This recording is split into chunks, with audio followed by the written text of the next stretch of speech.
ये लीलाएं जब ठाकुर जी आपके लिए सहज हो जाते हैं, ठाकुर जी आपको प्रायोरिटी देने लग जाते हैं, ठाकुर जी आपके लिए यह भूल जाते हैं कि वे परमात्मा हैं, इसको कहते हैं रास।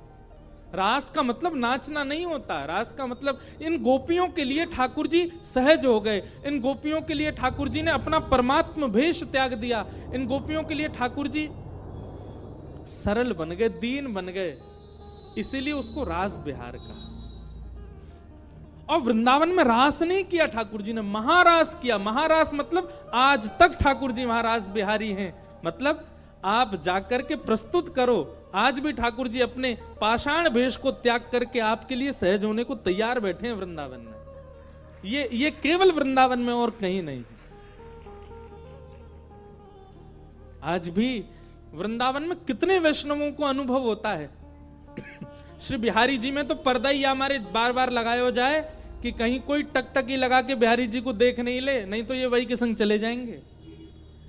आपके नेत्र कहीं ठाकुर जी से नहीं मिल जाए, इसलिए बार बार पर्दा किया जाता है बिहारी जी के आगे। एक बार चले गए थे किसी के संग कहीं, फिर ढूंढ ढांड के लाए, तब से नियम बन गया कि बार बार पर्दा करो। क्यों? क्योंकि बिहारी जी ने कोई से नैन मिला लिए, सो कैसो भी आदमी हो बाकी संगी चले जाएंगे। बताओ कितने भोले ठाकुर जी हैं, किसी के संग जाने के लिए तैयार तत्पर बैठे हैं। इसी को रास बिहार कहते हैं। और रास बिहारी आपके बिसौली से बहुत दूर नहीं है, नेके ही दूर हैं। बस आप कभी उस भाव से वृंदावन जाओ कि आपको सामने पाषाण एक ही मुद्रा में ठाकुर जी ना दिखें, कभी उस भाव से जाओ कि साक्षात श्री ठाकुर जी आपको अनेक मुद्राओं में दिखाई दें, आपको बोलते हुए दिखाई दें, आपके आगे कोई लीला करते हुए दिखाई दें, तब समझो हाँ अब मेरे संग रास हुआ। अभी हम रस में हैं, हमें रास में जाना है, और रास में जाने के लिए हमें अपना निर्माण करना पड़ेगा, अपनी मन बुद्धि और विचारों को वैसा करना पड़ेगा जिससे श्री कृष्ण रास करें।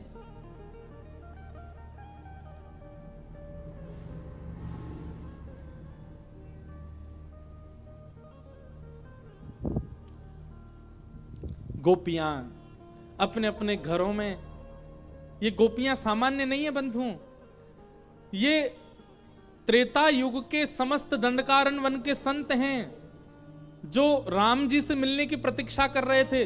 तब हनुमान जी ने जाकर के इनसे कहा आप सब लोग प्रतीक्षा मत करो, केवल राम जी का चिंतन करते करते अपने देह का त्याग करो, आप सब संत ही द्वापर में ब्रज में गोपी बनकर के प्रकट होगे, तब राम जी कृष्ण बन के आएंगे और आप सबके साथ रास बिहार करेंगे, आप सबको वो सुख प्रदान करेंगे जो एक प्रियतम प्रियतमा का होता है। आपके गले में अभी तो राम जी भगवान है, आप सब संतों केवल प्रणाम तक अधिकार होगा, लेकिन द्वापर युग तक प्रतीक्षा करोगे तो एक प्रियतम के भाव से ठाकुर जी आपके गले में गलवैया डाल के रास बिहार करेंगे, वो सुख प्रदान करेंगे जो किसी को नहीं मिला। तब से दंडकारण्य वन के संत वही द्वापर में ब्रज की गोपी बनकर के आए, और जैसे ही कृष्ण प्रकट हुए नंद रानी के भवन में, गोपियों ने जैसे ही श्री कृष्ण को देखा, नन्हे से कन्हैया को देखते ही सब गोपियों को याद आ गया कि अरे हम तो पूर्व जन्म के संत हैं और ये साक्षात राम जी ही कृष्ण बन करके आए हैं हमारे साथ रास बिहार के लिए। अब सब गोपियां प्रतीक्षा कर रही हैं ये कब उस भाव में आएंगे कि हमारे साथ रास करें, और आज वही दिन आया। 7.5 वर्ष के श्री ठाकुर जी हो गए। बंधुओं, बड़ी विचारणीय बात है, लोग रास बिहार को बहुत बहुत अलग दृष्टि से देख लेते हैं कभी कभी। मैं उन लोगों से प्रार्थना करना चाहता हूं, ठाकुर जी की आयु 7.5 वर्ष की है और ठाकुर जी के साथ रास करने वाली गोपियों की आयु 80 वर्ष की, 90 वर्ष की, 100 वर्ष की। अरे 100 वर्ष से लेके 6 वर्ष तक की गोपियां हैं ठाकुर जी के साथ रास बिहार में। इतने नन्हे से बालक के प्रति 80 वर्ष की गोपी का प्रियतम भाव कैसे आ सकता है? केवल तभी आ सकता है जब उनको उस नन्हे से बालक में परब्रह्म का दर्शन हुआ हो। 7.5 वर्ष के बालक को, अब तो बालक बड़े पढ़े लिखे होने लग गए हैं बचपन से, हम तो भैया अपनी सत्य बताएं कोई फिल्टर नहीं है बात में। 7.5 वर्ष तक हमको ये भी नहीं पता था कि कपड़े कैसे पहनते हैं। 7.5 वर्ष की आयु में ऐसे ही डोलते थे और उनके साथ गोपियां रास विहार कर रही हैं। आज शरद पूर्णिमा का चंद्रमा जैसे उदित हुआ, भगवान ने टेर बजाई और उस टेर को सुनकर के सब गोपियां अपने अपने घर को छोड़ करके रास भूमि में आ गई। कल हम जब वेणुगोपाल जी का दर्शन करने गए तो वहां हमने एक भाव सुनाया था, बहुत ध्यान से सुनिएगा। वंशी, मुरली और वेणु, ये 3 नाम हैं। है तो वो मुरली ही, लेकिन कभी उसको वंशी कहा जाता है, कभी उसको मुरली कहा जाता है, कभी उसको वेणु कहा जाता है। बहुत ध्यान से सुनो। जो ठाकुर जी को नहीं जानते हैं, जिनका ठाकुर जी से परिचय नहीं है, उनके लिए ठाकुर जी मुरली बजाते हैं। मुरली किस लिए बजाई जाती है? अपनी ओर उसको आकृष्ट करने के लिए, अपनी ओर उसको खींचने के लिए। प्रथम बार ठाकुर जी को देखकर के कोई खिंचा चला जाए तो समझना उसने मुरली सुनी थी। और अपनों के लिए जो ठाकुर जी बजाते हैं वो वंशी है। जैसे कि नंद बाबा के लिए यशोदा मैया को जो सुनाई देती है, गैयाओं को जो सुनाई देती है, ग्वाल बालों को जो सुनाई देती, मधुमंगल, श्रीदामा, तन सुखा, मन सुखा, धन सुखा, इन लोगों को जो सुनाई देती है वो वंशी है। और कृष्ण प्रेम में उन्मुक्त, कृष्ण प्रेम में डूबी हुई गोपियों को, सहचरियों को जो सुनाई देती है वो वेणु है। अब आप खुद से पूछो, आपको क्या सुनाई दिया है? मुरली, वंशी की वेणु? मुरली सुनाई दी होगी तो ठाकुर जी आपको परमात्मा के रूप में दिखते होंगे। वंशी सुनाई दी होगी तो ठाकुर जी आपको सखा या अपने बालक या फिर अपने मित्र के रूप में दिखाई देते होंगे। वेणु सुनाई दी होगी तो श्री ठाकुर जी आपको प्रियतम के रूप में दिखाई देते होंगे। अच्छा, एक बात,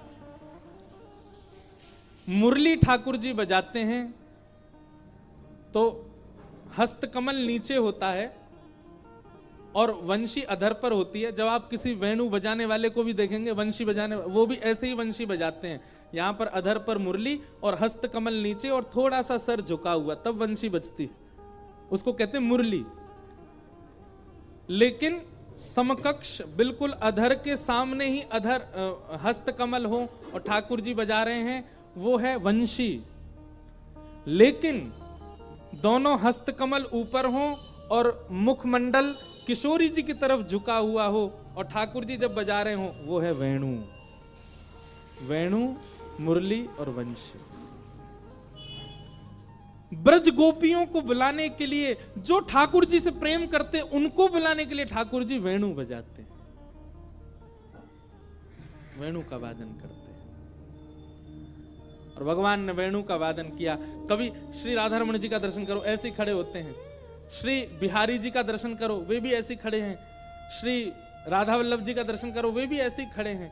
पर किसी दिन अनुभव ऐसा हो कि ठाकुर जी की भ्रकुटी थोड़ी सी श्री जी की ओर झुकी हुई है और भुजा ऊपर है, बस उसी दिन समझ जाना हमारा भजन लग गया और ठाकुर जी अब वेणु वादन कर रहे हैं, वेणु वाद्य की मुद्रा में दिखाई दे रहे हैं।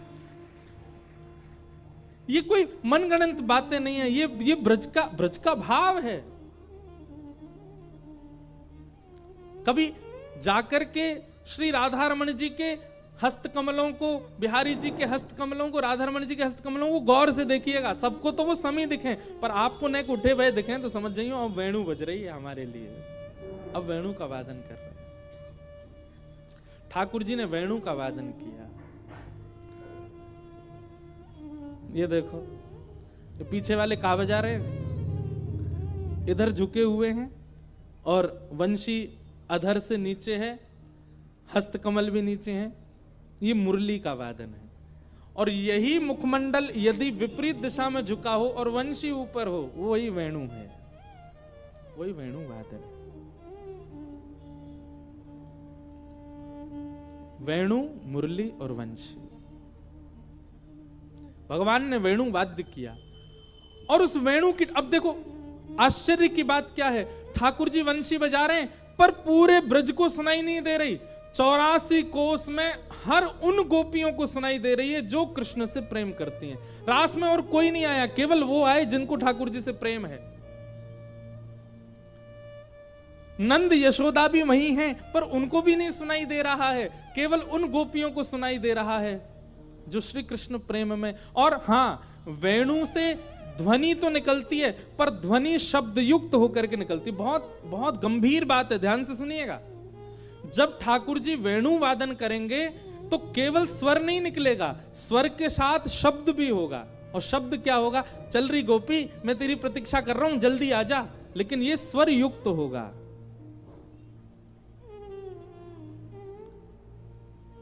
सब गोपियां अलग अलग कार्य में लगी हैं। कोई गाय का दोहन कर रही है, कोई कंडा थाप रही है, कोई बालकों को दूध पिला रही है, कोई अपने पति को भोजन करा रही है, कोई श्रृंगार कर रही है। पर सबके कर्णरंध्र में जैसे ही स्वर गया, स्वर के साथ शब्द गया, चल गोपी जल्दी आ, मैं तेरी प्रतीक्षा कर रहा हूं। वो गोपी अपने कार्य को वहीं छोड़ करके दौड़ती है श्री कृष्ण से मिलने के लिए। ऐसी कैसी आतुरता! स्वर सुनकर के आतुर नहीं हो। ठाकुर जी तो पूरे दिन वंशी बजाते हैं, पर आज ऐसा कौन सा स्वर बज रहा है कि गोपियां सब छोड़ करके भागी? क्योंकि उस स्वर में शब्द भी है। जगौ कलम बाम दृशाम मनोहरम।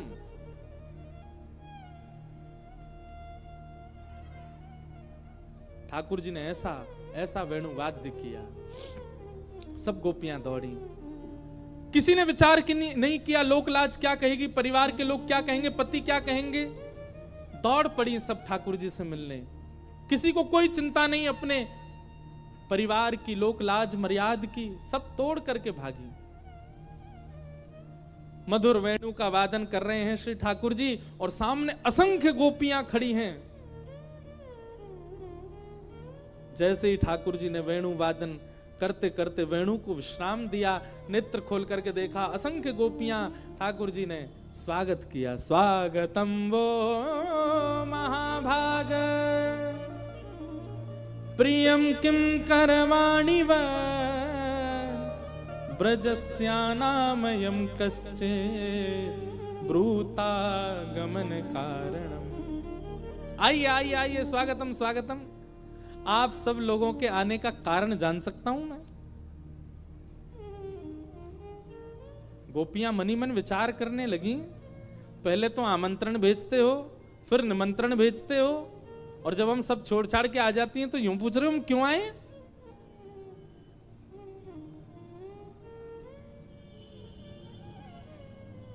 भगवान यहां पर पतिव्रता नारी का धर्म समझाने लगे। अरे इतनी रात को ऐसे घर छोड़ के नहीं आते, चलो जाओ अपने अपने घर को चले जाओ।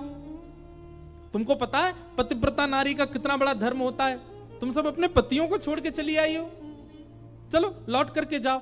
और 10 श्लोकों में भगवान ने केवल यह समझाया कि पतिव्रता नारी का धर्म कैसा होता है, ताकि डर करके गोपियां वापस लौट जाएं। पर ये गोपियां डरने वाली में से नहीं है।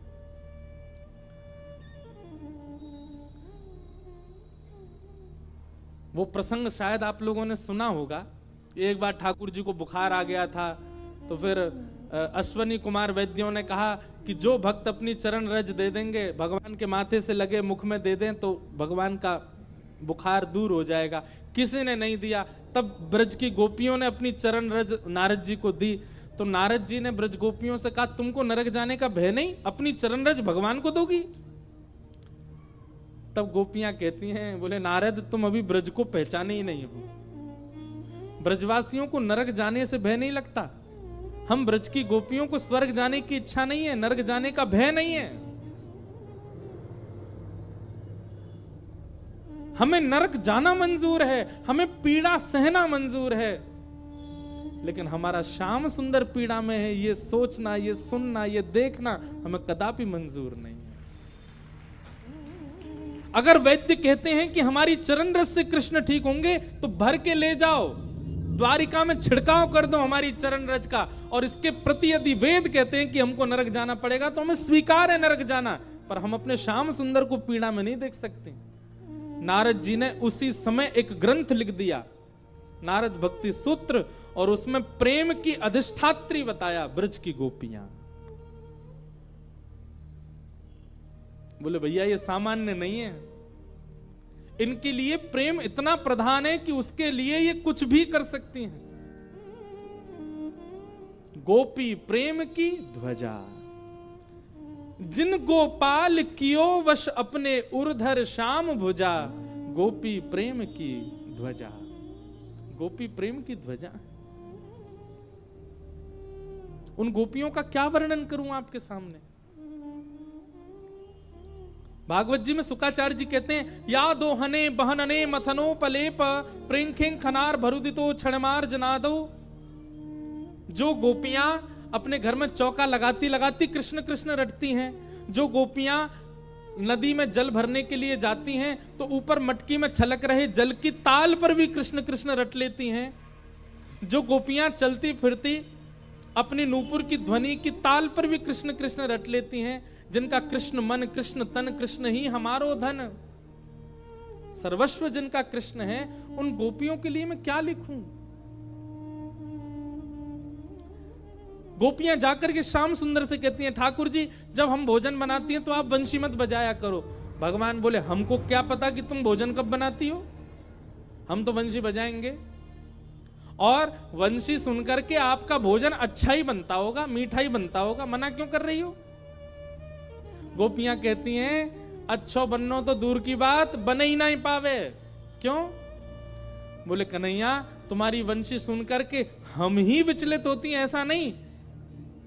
चूल्हा में लगी भाई जो लकड़ी है, जिनमें अग्नि प्रज्वलित है, आपकी वंशी की ध्वनि से वे भी पिघलने लग जाती हैं, जल ही नहीं पाती, कुछ बन ही नहीं पाता।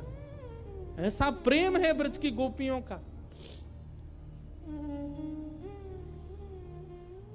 आज उन गोपियों को ठाकुर जी कह रहे हैं कि पतिव्रता नारी का धर्म क्या होता है, उनको संसार समझा रहे हैं।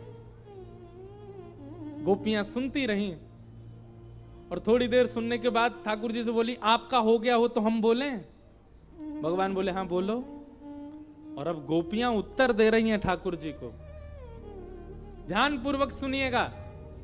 जगत नियंता जगदाधार त्रिलोकी नाथ को चुप करने की सामर्थ्य केवल ब्रज की गोपियों में है। ब्रज की गोपियां कह रही हैं, इसी को प्रणय गीत कहते हैं। मैवं विभोर हति भवान गदितुं नृशंसम् संत्यज्य सर्व विषयांस्तव पादमूलम् भक्ता भजस्व दुर्वाग्रहमात्यजास्मान् देवो यथादि पुरुषो भजते मुमुक्षुम्। हे नाथ, आप हमें पतिव्रता नारी का धर्म समझा रहे हो और खुद ही महाभारत में ज्ञान उपदेश करते हो, सर्वधर्मान परित्यज्य मामेकम शरणं व्रज। आप ही कहते हो सब धर्मों को छोड़ करके मेरी शरण में आ जाओ। बंधुओं, ये धर्म का मतलब कोई हिंदू धर्म, सिख धर्म, मुस्लिम धर्म नहीं है। और जिस समय भगवान उपदेश कर रहे थे अर्जुन को, उस समय केवल एक धर्म था, हिंदू वैदिक सनातन धर्म। तो फिर ठाकुर जी किस धर्म को छोड़ने की बात कर रहे हैं? सर्वधर्मान परित्यज्य माम एकम शरणम व्रज। उस समय अर्जुन के सामने और कोई धर्म ही नहीं था, एकमात्र हिंदू धर्म है, वैदिक धर्म है, सनातन धर्म है। तो फिर ठाकुर जी क्यों कह रहे हैं सर्वधर्मान परित्यज्य? कौन से धर्म को छोड़ने की बात कर रहे हैं? आज गोपियां कहती हैं, आप किस धर्म को छोड़ने की कहते हो? ये संसार धर्म, ये व्यवहार धर्म, जिसके कारण हम संसार में फंसते ही चले जा रहे हैं, उस धर्म को त्याग करके मेरी शरण में आओ, आप कहते हैं। और आज जब हम सब छोड़ के चली आई तो हमसे कह रहे हो वापस लौट जाओ। ठाकुर जी मौन हो गए, शांत हो गए, और कई सारी बातें कहते हुए गोपियां कहती हैं, आप हमको दूषित नारी मत समझो कि हम एक पति होते हुए अन्य पुरुष के पास आई हैं, हमारे अंदर कोई और भाव, ऐसा मत समझिएगा ठाकुर जी हमको। सत्य बताना चाहती हैं तो हम आपसे कभी मिलना नहीं चाहते। आप कभी हमारा स्पर्श करो, ये भी हमारी कामना नहीं है। हमारा प्रेम है कैसा, एक बार सुन तो लीजिए। आप हमें मिलो, आप हमें दिखो, हमसे हमारा स्पर्श करो, हमसे बातें करो, ये हमारा प्रेम नहीं है। तो हमारा प्रेम कैसा? केवल एक बार हमसे ये कह दो कि आपने हमारे प्रेम को स्वीकार कर लिया, बस उसके बाद कभी मत मिलना हमें। हम जीवन भर इसी बात में रह लेंगे कि आपने हमारा प्रेम स्वीकार कर लिया।